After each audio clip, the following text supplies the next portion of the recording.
All right, can everybody see my screen? Cool. So tonight we are going to talk about big analogy, and I know a lot of my clients hear me talk about this all the time and in your calorie budget, right? Treating your calorie count as your budget on the day. So we're going to do this whole analogy tonight on how do you even think about that in those terms and how do you wrap your mind around that calorie budget and making it work for you. The calories being your bank account. Starting with that, so your calorie allocation obviously matters. How you distribute your calorie intake throughout the day definitely affects your energy and any weight loss or gain that you want to do. Avoiding those midday calorie deficits, struggling by 2 p.m. means you might be financially strained in calorie terms, which would also impact your fat loss progress. One of the biggest mistakes people make when dieting is they underspend calories in the day, thinking that they're being good. Maybe just coffee or breakfast, a light lunch, or skipping meals entirely. But by 2 or 3, mentally exhausted, physically hungry, cravings are high, and your decision making ultimately gets worse. In budget terms, it's like trying to survive the entire month after spending almost nothing for the first 2 weeks. Eventually, that rebound comes. That's when you start overeating at night, snacking impulsively, or feeling out of control around food. Better strategy is to spread your calorie budget intentionally throughout the day, especially prioritizing protein and foods that actually keep you full earlier in the day. The goal is to avoid putting yourself into that calorie deficit emotionally and physically before the day is even half over. So when I say calories equal money, I want you to think less emotionally and more strategically about your food choices. Every day, your body has a calorie budget, just like you have a financial budget. Your daily calorie target is essentially your paycheck for the day. That's the amount you have available to spend. Then your food choices become spending decisions. Some purchases are intentional and useful. Some are emotional or impulsive. Some give a lot of value. Some burn through the budget quickly without you being satisfied at all. Protein is the equivalent of an investment. It gives you that long-term return. Fullness, muscle retention, recovery, stable energy, better body composition, whereas random snack foods and junk foods are more like impulse purchases. They're easy to grab, feel good temporarily, but often don't move you toward the bigger goal at all and can eat through your calorie budget pretty quickly. The goal is not to never have fun foods. The goal is to become more aware of where your money is going each day. Money, right? And whether your spending aligns with your goals. So this is the point where I want you to stop thinking about nutrition as good versus bad and start recognizing those patterns. Most people fall somewhere between these two categories depending on stress, schedule, sleep, preparation, and awareness. You're either the planner or the chaos spender on any given day. The planner has at least some idea that they're eating ahead of time, prioritizes your protein, meals that keep you full. Doesn't necessarily mean that you eat perfectly, but makes intentional decisions. The planner tends to stay more in control because fewer decisions are emotional or reactive. Chaos spender waits until they're starving, grabs whatever is convenient, skips meals, then overeats later, burns through calories quickly without realizing it, feels confused later about why progress is stalled. This isn't about shame. Most people become chaos spenders when life gets stressful, busy, emotional, or exhausting. Where life is lifing, right? Everybody deals with crazy shit that happens throughout the day or the week or hour by hour, minute by minute. Usually, fat loss success is less about motivation and more about reducing the number of impulsive food decisions that you have to make every day. The point is self-awareness.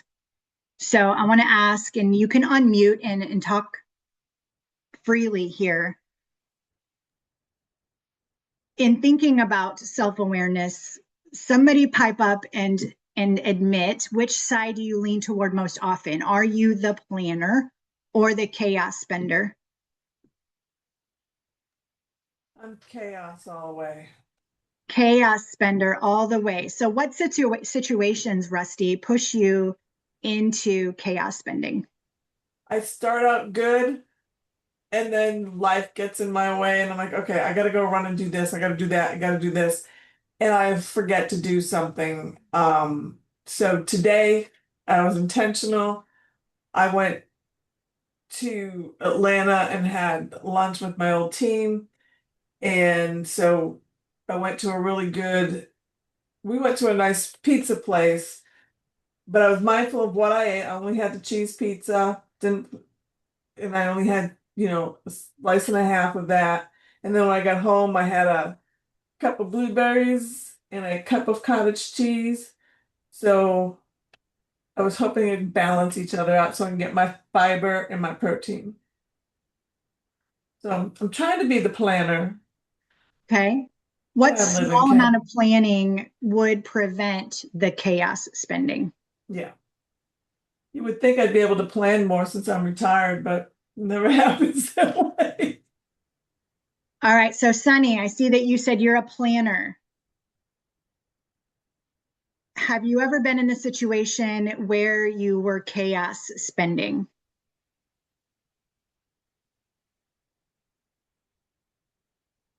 Sunny, you might have to unmute yourself if you care to share. Yes, no? Is she there still? I'm here. Oh, there I'm she is. here. Sorry. That's okay. I was clicking the wrong microphone. So by working through this program, I became a planner. Uh, and before that, I was chaos. But even now, on days where I may not plan perfectly, I've planned enough so that I always have um, food on hand and with me so that I am not chaotic. And even on the days that I feel chaotic, I'm still eating with intention. So I still have just managed to embody the planning. And that's thanks to a lot of the structure and the support I've received from my coaches and both the education, but also kind of the other conversations that have been had. Awesome. Thank you. Thank you for sharing. All right, Bronco, last person I'm going to pick on.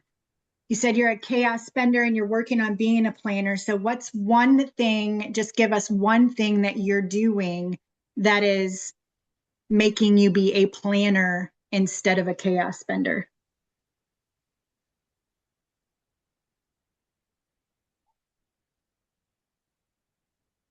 And you have to unmute yourself so we can hear you.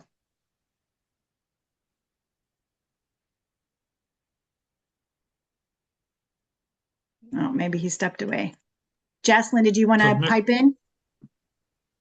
Yeah, I would say it's somewhere in between for me. I try to plan as much as possible, especially lately with all I've been learning. The chaos spender comes in when I have cravings. That's the worst part. Is like, yeah, sweets or what Taco Bell, like it's, Mhm. which can be fine. I know if I'm managing it right, but sometimes. Yeah. Awesome. Thank you for that so honesty. Mary, so Marianne, Hmm. I was a chaos spender before Matt started coaching me, right? He turned me into a planner. And then, as you and the team know, I like to move around a lot. I turned into a chaotic planner, which sounds funny, right? But it works for me. So, those times I'm away from home and my diet is going to be chaotic, I plan on picking something protein heavy first. So, just because I can't have what I planned on eating because it's not on hand with me because it's at home and I either got to warm it up or cook it, I know how to pick something smart enough on the fly now that I can eat it within chaos and not mess up my calorie budget. If that makes sense. Yep. Awesome. So yeah, we'll get into like how do you do that preventing, right? How do you still plan even in the middle of the chaos? All right, here are the real life examples that we're all kind of talking about here. So that unplanned day, That's what happens to a lot of people by accident. Those cravings, the something that popped into the day, the schedule,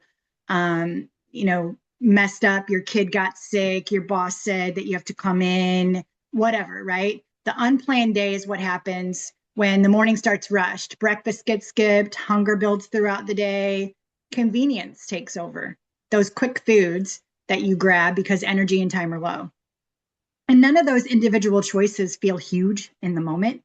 Iced coffee and a muffin, right? Just like the picture. It doesn't feel like a big major decision, but by the time you finally log it, later you've realized that you burned through a large part of your calorie budget without any protein or fullness. Then dinner becomes difficult. It's kind of this, butterfly effect. Calories are already tight at dinner time. You're hungry because you didn't have enough protein to satiate you throughout the day, and your decision fatigue is high. Compare that to a planned day.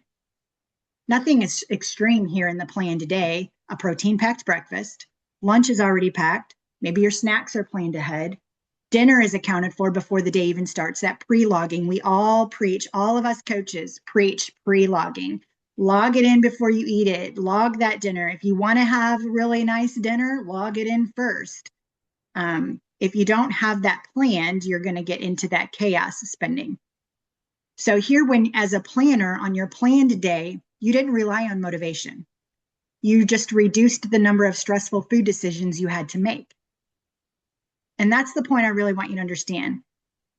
Fat loss or gain or whatever your goals are, goals and success often comes less from trying harder, because everybody's like, oh, I'll just try harder. It's more about removing the chaos before the day even begins. And that's where that planned day comes in. The broke by 2 p.m. problem, kind of alluded to this in the beginning. But this is, kind of what happens when we're running out of that energy. If you go most of the day underfed because you just grabbed that coffee or a light breakfast, or you skipped lunch, or you barely ate because you're busy, right? I got busy with work. I wasn't paying attention. That happens all the time. But then by 2 or 3, your body's already operating at a deficit. Physiologically and mentally, you're just running low. That's when you start saying things like, I lost control at night. I was starving when I got home. I couldn't stop snacking. I just needed something really quick. It's not usually a willpower problem. It's because you spent the entire first half of the day under fueling. And then by evening, hunger hormones are elevated. Your energy is crashing. Decision-making is worse. Your cravings get stronger.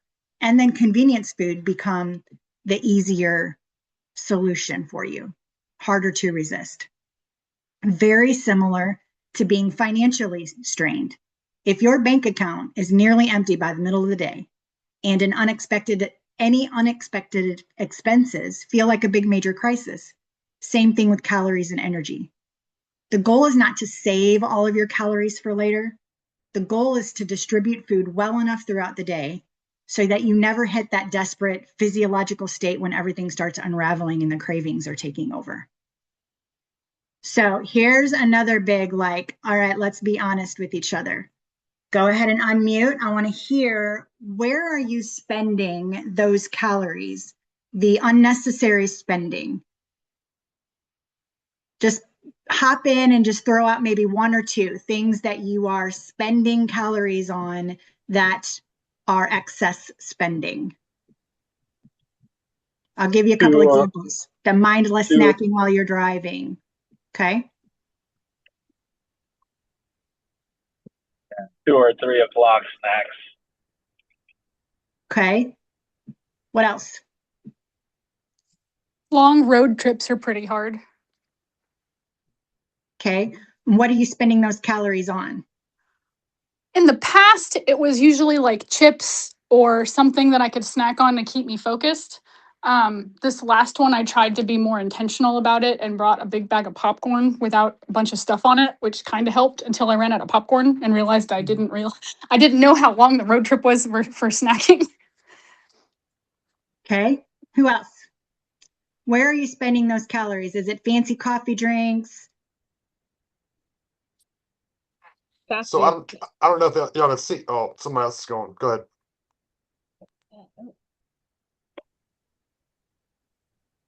Peanut Go ahead, butter Bronco. filled pretzels. Pretzels, all right. Go ahead, Bronco. What were you saying?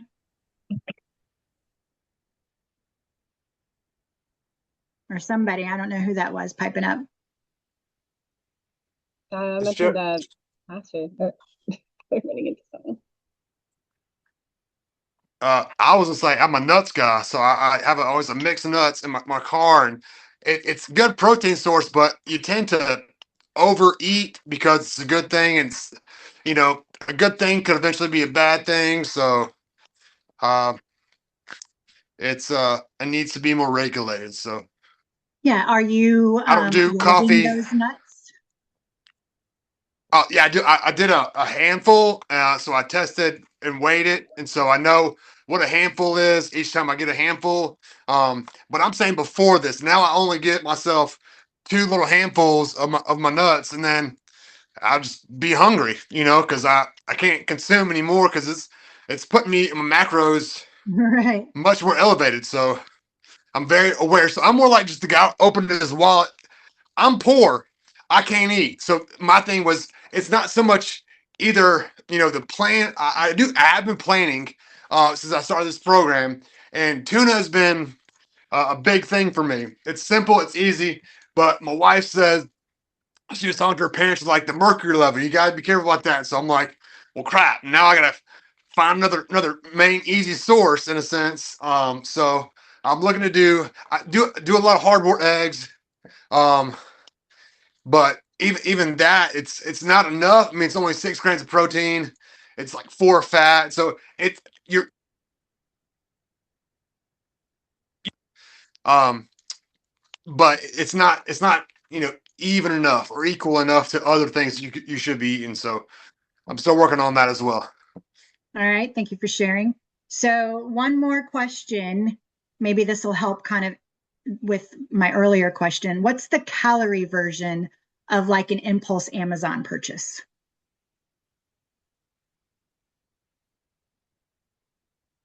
What is everybody like impulsively spending their calories on? It used to be candy. Okay. I did a whole cut with candy and it worked. But it was hard to turn off that sugar addiction. That was very hard. Like I'd save all my carbs for nighttime so I could eat candy. About the Starbucks, Starbucks is a big one for a lot of people. The candy, like you said, the candy from your drawer or that bowl as you walk by your neighbors, on your cubby at work, your neighbor's cubby at work, and they've always have a bowl of candy sitting there to Yeah, just grab. I just want to know why Eric's doing a cut on candy. Like you ate nothing but candy you were cutting. Like what? I did it. So you I'm remember when you confused. had me at 1750? Yeah, And I was losing weight for 6 weeks. yeah. I was saving calories to eat 3 candy bars every night. My God, damn. It Hey worked. man, hey, It, at least you're I truthful. I mean, that's the right. name I of the don't game, recommend it. man. Yeah, I mean, you allow for the calories. It's not Yep. exactly how you want to do it, but it worked. Right. Now it took me about 4 months to shut that off. and to I could wean just myself imagine. off of it. Tell me why I can just imagine you like in your bed, like just smashing like 3 king size Snicker bars. Couch. I used to do it on the couch, not my bed. I refuse to leave my bed. Crumbs in the bed.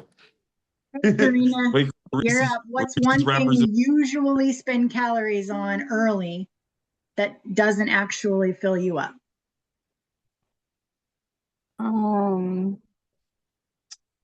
Dot's original pretzel twists, but I count them out. I will only have the recommended serving, which is 16 twists, and I'll walk away and I'll eat a piece of fruit or something. That's it. Nice.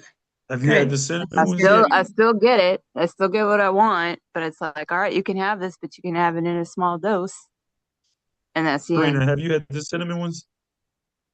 I refuse. Okay, don't do it. I'm more of It's a I'm more when I get a craving, for me it's salt. I don't go for sweets. mm, I don't go for sweets because my my protein yogurts, my protein shakes, and my protein bars, they all have a difference in sweetness. Like one of them is coconut almond, another one's chocolate chip, another one's chocolate mint, which I swear to God tastes like Girl Scout cookie Thin Mints. It is so delicious. But it's a protein bar, and so like I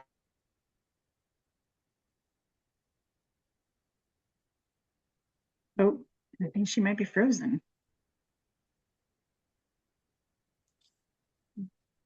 Yeah, I think she I froze think in we the lost yawn her. face.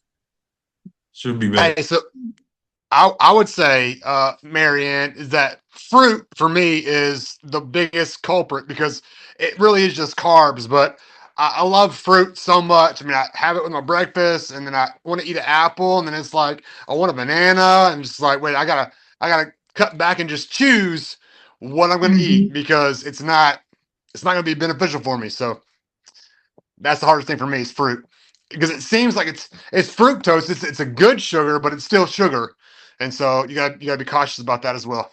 Yep. Awesome. Thank I you. try to All have right. my fruit, my apples and stuff in the morning so I don't eat them in the afternoon where that sugar could have more of an impact on me.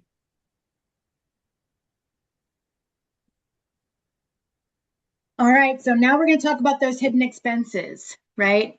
The hidden stuff. Things that quietly destroy calorie budgets without you even realizing it. And we talk about this a lot in a lot of different presentations. And I know all of the coaches are really big on, where are those little things that you're forgetting? Are you doing the dressings and all of that stuff? So quietly destroying your calorie budget without you even realizing it. Most people are not overeating because of one massive meal, unless it's like, a whole pizza or something. But usually it's the small, easy to ignore calories that stack up throughout the day. Cooking oils being one of the big ones. Quick pour in the pan without measuring it out, little extra butter, just a little olive oil, but you're not actually measuring it. You're spraying a whole bunch.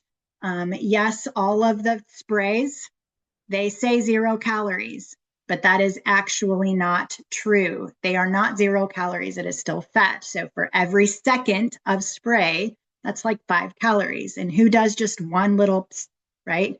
What we do is we're like, shh, all over the pan, right? So then we have all those calories. And if you try to log it, if you scan the barcode on that can, it's going to say 0 calories, but that is not 0 calories. They can say that it's 0 calories because it's under a certain number per serving. And if you look at the per serving, it's like point something of a teaspoon, whatever it is. And so they get away with saying it's 0, even though it's not. Okay, restaurant cooking oils. You have no idea how much oil and butter those restaurants are using when you're out and eating. How do you think that damn steak tastes so much better at the restaurant than it does at your house?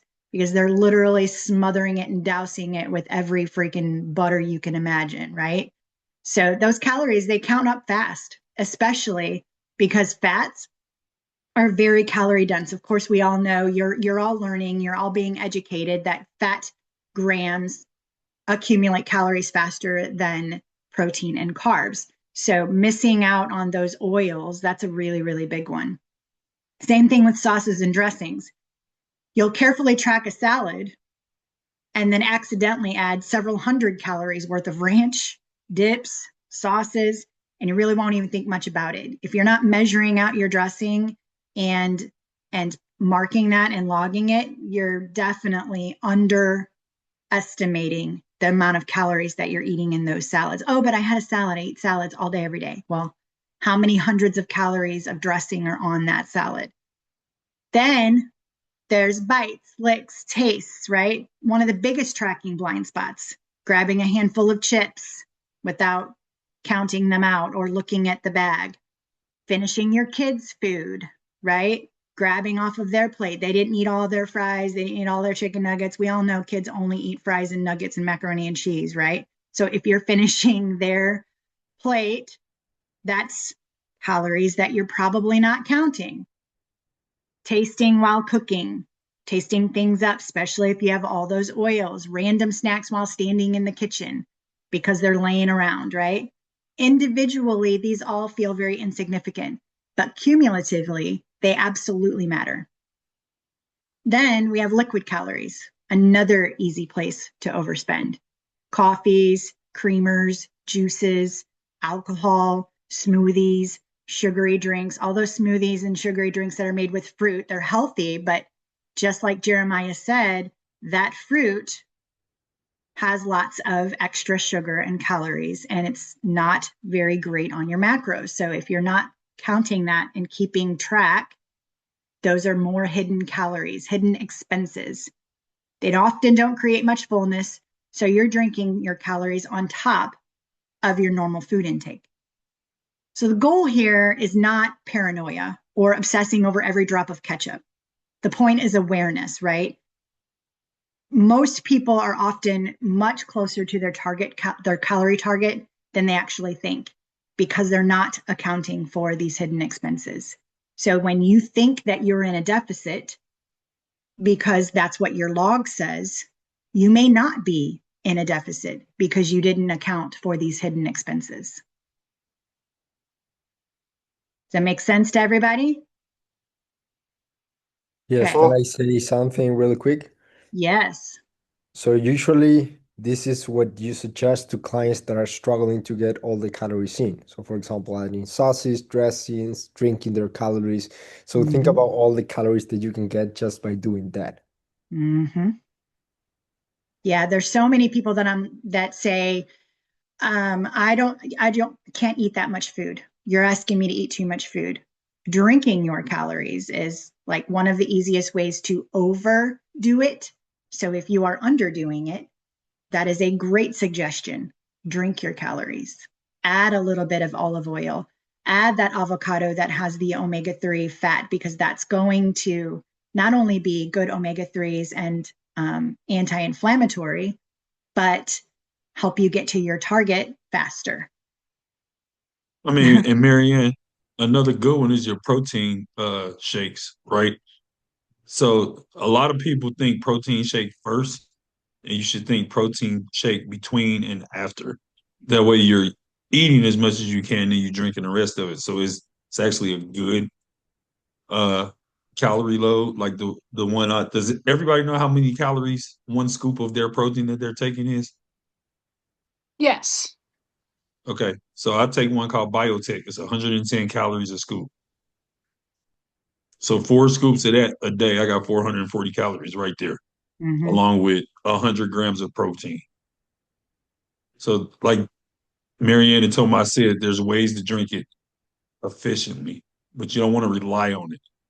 You know what I'm saying? Not for too long. So why you see those people that juice. You know how people would take a juicing diet, and they'll lose a bunch of weight, and then as soon as they start, they go right back to eating regular, and they put on half the weight right back.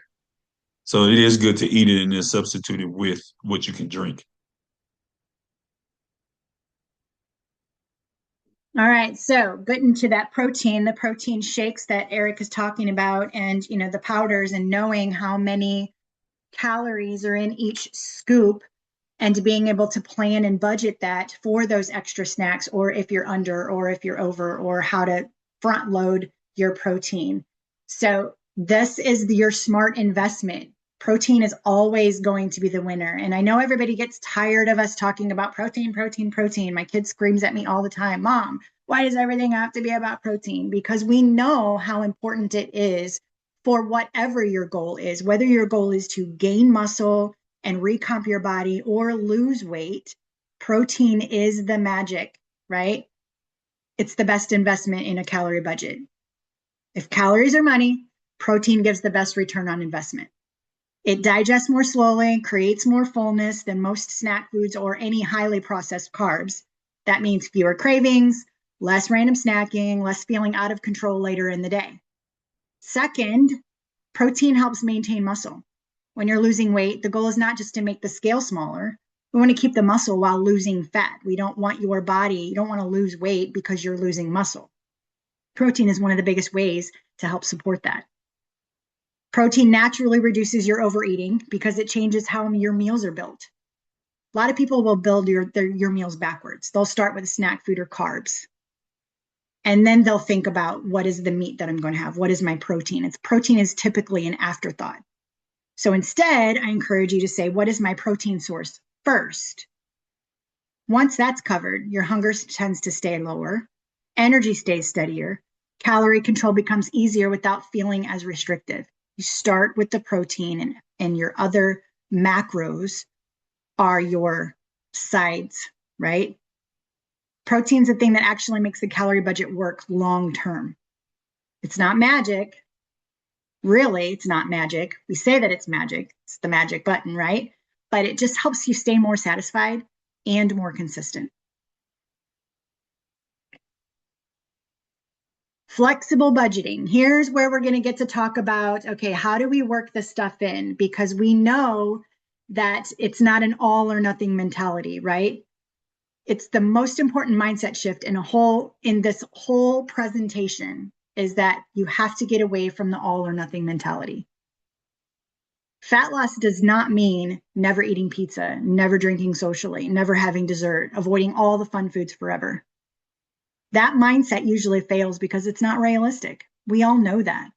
We're going to have birthday parties. We're going to have graduation. Everybody's going to graduations right now, right? So flexible budgeting means that you get to stop asking, can I ever have this food again? And instead, how do I make this fit intentionally?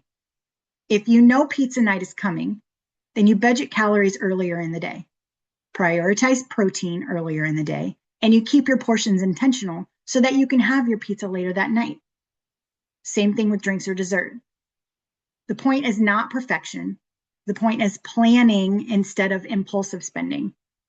This also helps reduce guilt around food because you stop labeling foods as bad, right? Instead, you start viewing choices as trade-offs within a calorie budget. If you want to have that glass of wine, that's okay. Have the glass of wine. Just know that you are going to sacrifice food to have that glass of wine, and pre-log it. Put it in there early so you know how that glass of wine or that baked potato with butter and, the loaded baked potato that you haven't been having for a while and you really want to have it. Freaking have the loaded baked potato, but log it in early so that you know how it's going to affect your daily budget and you can adjust the rest of your meals accordingly. It's a budget. You have to know how that baked potato or that glass of wine is going to affect the budget so that you can adjust the rest of the day accordingly and you don't overspend. And that's a much more sustainable mindset because life is going to life. We all know that. We have events, we have things. You don't want to go into this thinking it's not realistic to think that you're never going to eat candy. Eric is never going to say, I'm never going to eat candy again, right? Right. Karina wants her pretzels and she's figured out how to work her pretzels into her calorie budget. It's more sustainable mindset, flexibility, awareness, intentional decisions instead of restriction, followed by binging or giving up, entirely. If you keep telling yourself that I can't have that, you're just going to keep thinking about it, right? Now, there are times, of course, that we can say, well, this is the time that we can stop drinking. And I'm going to say, okay, I'm no longer going to drink alcohol. I'm going to be dry for a certain time. Like there's definitely time to say, I'm not going to do blank anymore, especially if it's an issue. There are some of us that are working on, alcohol and not making that a part of your life anymore or whatever that is. But for the most part, we don't want to go into it saying, I'm never going to eat pizza again. I can never have a donut. I can never drink beer, right? We have to be intentional about fitting those in. We have to be flexible about it because that's realistically how we live our lives. So has anybody ever gone into a diet prior to being here with Body Apps? I know a lot of people have done, and tried a lot of different things, restrictive diets and things like that. So what's a diet or some sort of restriction that you put on yourself that didn't work? Many, many years ago, I was given a meal plan where every meal was planned out and it was the same thing every day of the week. So all Mondays to everything was the same. I managed like a month and a half before I couldn't look at asparagus again for a long time. Yeah. So, that's some people can do the same meal every day and it actually works really well for them. But if that's not your lifestyle and if that's not something that you want to do, it can't, that's that all or nothing mindset that we want to try to get away from, right? Good. Thank you for sharing, Rebecca. Who else? Keto. Keto. Yeah. So keto, what's the big restriction there? I think it was too much of the protein my body wasn't used to, and too high of fat content and too little of carbs. Okay. So the thing with keto is like you can never eat sugar, right? Yeah. So did you find yourself craving sugar by I trying? always find myself craving sugar. Right. So for you, keto didn't work because that it made you think about sugar all the time because you weren't eating it. So it's trying these different really extreme things that aren't going to fit into your lifestyle and doing this all or nothing thinking that I'm never going to do or I'm always going to do. The nevers and the always typically don't last. It's not realistic. All right. Here's that mindset shift. Most of the time we make food decisions emotionally and reactively. What do I feel like eating right now? Right? Usually that decision is based on stress, cravings, convenience, exhaustion, emotions, what sounds good in the moment, especially for those people who, use food for coping, right? You're an emotional eater. The problem is those decisions are often disconnected from your long-term goals. That new mindset shift shifts the question to what can I afford right now? Not what do I feel like eating? What can I afford to eat right now? And of course, I don't mean financially afford. I mean within the calorie budget and the bigger picture of the day. That single shift, what can I afford to eat versus what do I feel like eating? That creates awareness and intentionality. Here's an example. We see Karina talking about pizza. If you want pizza, I want pizza tonight. What makes sense earlier today, right? If I know dinner out is coming up, how do I budget for it? Do I want to spend half my calories on random snacks at 2 p.m.?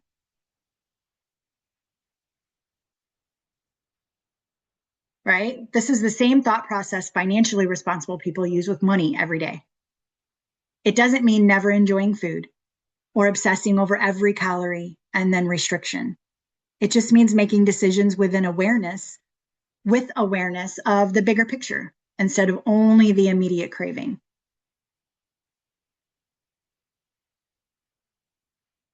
Who has already been able to make this shift in their life? Coach Marion, I would say this is Jeremiah. I can't see if I'm whatever. I can't see myself anyhow. I would say since I've been on this program for 2 months, I think the shift's already occurred for me. Like I said, I don't feel I was super obese. I'm wheelchair bound. I shattered my clavicle. I gained some extra weight being in a power chair while 8 months waiting for my clavicle plate and 10 screws to heal up to get back in a manual chair. But I also turned 40, so it's like the reality that I'm not this strapping soldier anymore. Things are gonna look different. What do I do? How do I burn my calories? But I absolutely love this mindset of thinking, what can I budget to eat? Because I don't spend money on myself. And you can talk to Matt because I was like, dude, I don't know, man. But he's like, what's it mean to you? I'm like, all right, so now with this mindset of what can I afford to eat, it changes your whole perspective on food in general. So my brother-in-law is he's really big buff, but he said I don't eat under impulse anymore. I eat what fuels my body, and so that's I'm not gonna ever be big and buff like him per se, but I want to be as fit as I can. I want to be the fittest guy in a wheelchair that I can be for my wife and my two boys as possible. So that's my end goal. But thank you for this perspective on thinking of it as money because it really is really great. outlook. Jeremiah, Thank you for sharing. Jeremiah, real quick, did you ever get us a before and after? Because you've lost like what, 20, 30 pounds? You're muted, brother. You're on mute. Yeah, You're we have right. it. So sorry. We have it. But no, so I'm really proud of what I'm doing. There's so many more things I should be doing because, and this is one thing I talked about with Thomas and I talked about with Greg. Like I plan my breakfast and my lunch, but my dinner I don't want to say to my wife, hey, I don't want to eat what you're making, and I want everybody to eat what I have to eat. So I try to just make smaller portions. So as I told Thomas tonight, like the food was healthy food, but it was red beans and rice. So I got beans, but I made sure I didn't have an excess of any. So I think I still am over my carbs because that's just what I usually go over because of all the fruit I eat every day. But yeah, I'm this is a new reality for me as a person. So yeah, I definitely have before and after. So we're working to continue to pursue that and see the changes. So Awesome. All right, one more person. Who else has made this shift successfully?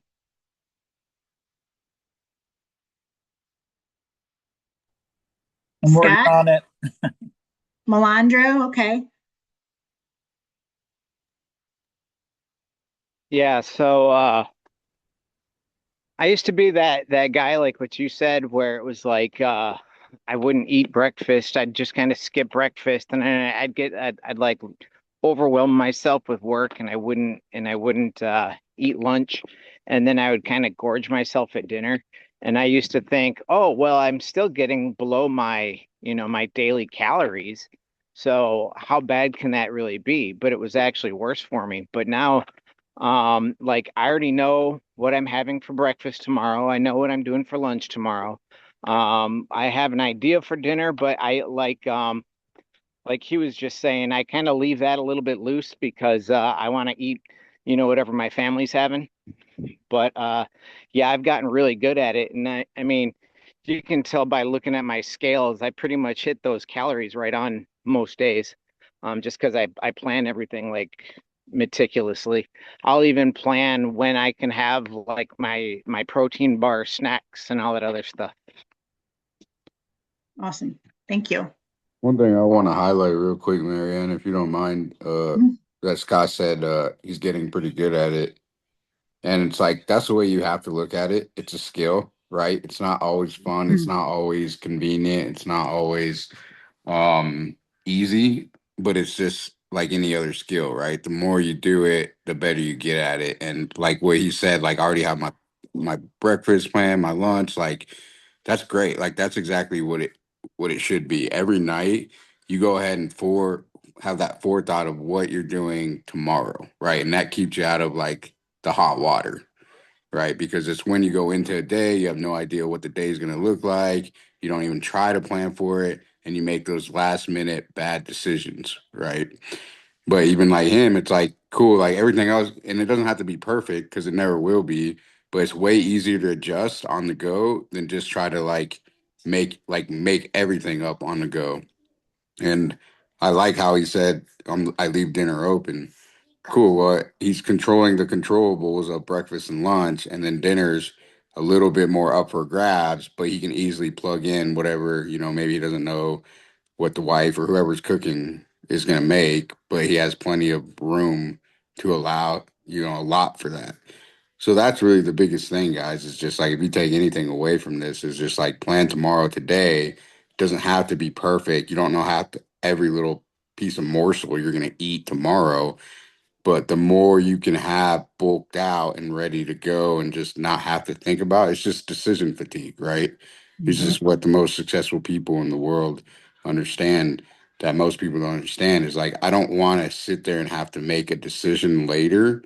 So let me make the decision now. And it's going to, because when you have decision fatigue, it doesn't sound like that big of a deal, right? People actually make fun of like, oh, decision fatigue, like, it's why like Steve Jobs always wore like just black, everything black, like the turtlenecks. We all remember him right? Because he didn't want to have to think about it, right? So the less decision making you have to make throughout the day, the better high level quality your decisions are throughout the day, Mm-hmm.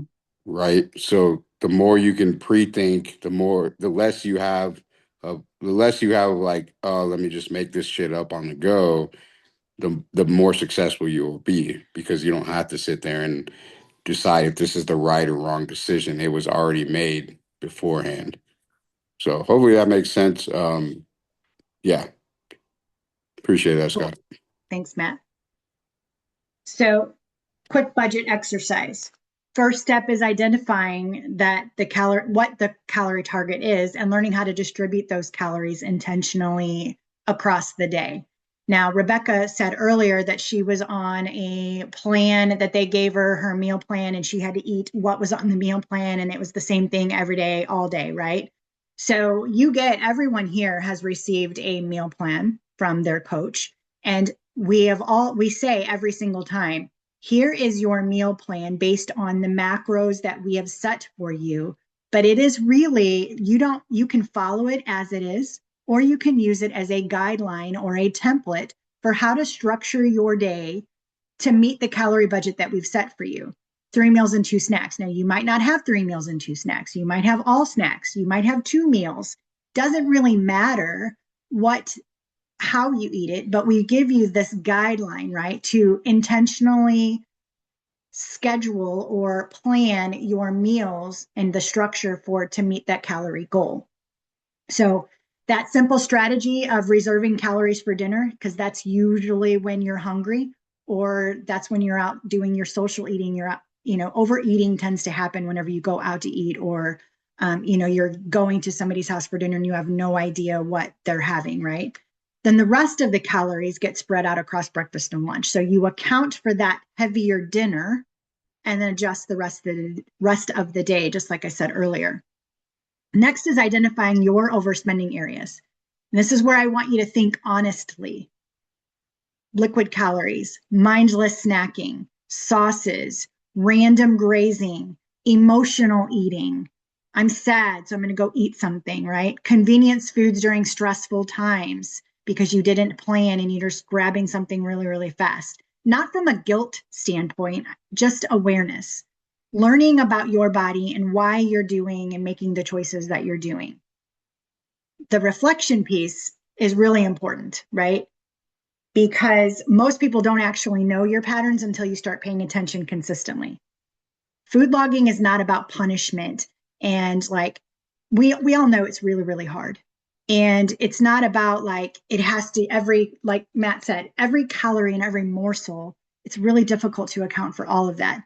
It's just data collection, right? We know that Body Apps is a very data-driven program.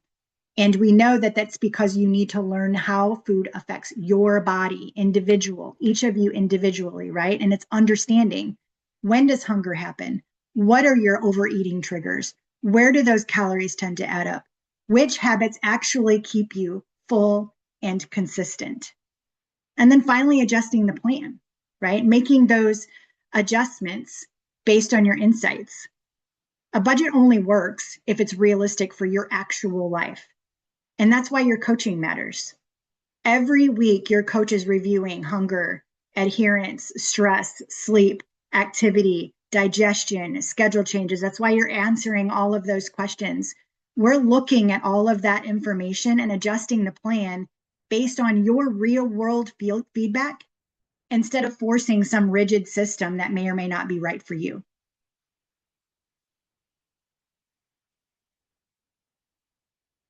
So your takeaways, right? This is where I want everything to come together in a simple, realistic way that you can actually remember, right? The first point is that most of you do not need more discipline. You need a better system or a budget. A lot of you blame yourselves. I have no willpower. I just need to try harder. I keep failing. Usually the problem is not lack of effort. It's lack of planning, structure, and awareness. Second takeaway is that mindset shift we talked about. Awareness beats perfection. Consistency beats extremes, that all or nothing. And planning beats guessing. If you're guessing, we're guessing. We don't want to guess, right? The people who succeed long-term are usually not the most motivated people. They're the ones that create routines and systems that make healthy choices easier and more repeatable. Start acting like someone who manages your calories well. Identify as somebody who can manage their calorie budget as well as they manage their financial budget. Most of you think that you need to become a totally different person overnight when you first start this, right? You're gonna, from now on, I'm gonna do blank, blank, blank, and I'm gonna be awesome. And then it's like setting yourself up for failure, and you're all disappointed when awesomeness doesn't happen because something popped up in the scheme of life. But usually sustainable change comes from those small repeated actions, these habit stacking actions that we've been asking you to do. Planning your meals, prioritizing your protein, thinking ahead, budgeting intentionally, staying consistent even when it's imperfect. You don't need an entirely new personality to get results. You don't have to become a completely different person. You just need to practice the habits of the person you're trying to become, and doing that enough so that that person becomes your normal. Does that make sense to everyone? I get thumbs up. Awesome. All right, moving on to book of the month. No shocker here, Calories as Currency. This is actual book that really kind of discusses everything and kind of puts it into perspective. It's pretty cheap on Amazon. I think it's available on Audible, or maybe not Audible, but Kindle. Pretty cheap. I think it's free on Kindle if anybody still even uses Kindle. I'm not sure. But flexible, realistic approach to treating calories like your financial budget instead of punishment. Instead of that calorie budget being your punishment, it's how do you do things wise? And then our client of the month, and I don't think he's here tonight. I thought he was going to be, but doesn't look like he made it on, is Troy Peterson. And I wanted to highlight Troy, not because he's lost a ridiculous amount of weight in the 1 month. He has lost weight, but it's not what you might expect based on his before and afters. But the real reason why I want to highlight Troy is because he has had 0 missed days of nutrition logging. He has not missed a single day of logging his nutrition. Was it perfect in the beginning? Did he get everything accounted for? Probably not. But he tried. He put some effort in every single day, and he's never missed. He's accomplished 90% of the assigned workouts. I think the only couple times that he missed is because he ended up having to go to, I don't know, the ER with somebody at some point, right? Consistent achievement of his daily step goals. We gave him a workout. We set his step goal. He's hitting that. He has fully engaged and embraced this entire program. He communicates, he asks lots of questions, and that consistency and awareness is why in 1 month, this is what he has done, right? So you just got to do the things we ask you to do. It's that simple. And Troy has done a great job with that. And that is it for me. All right. Good job, Marianne. Thank you for that.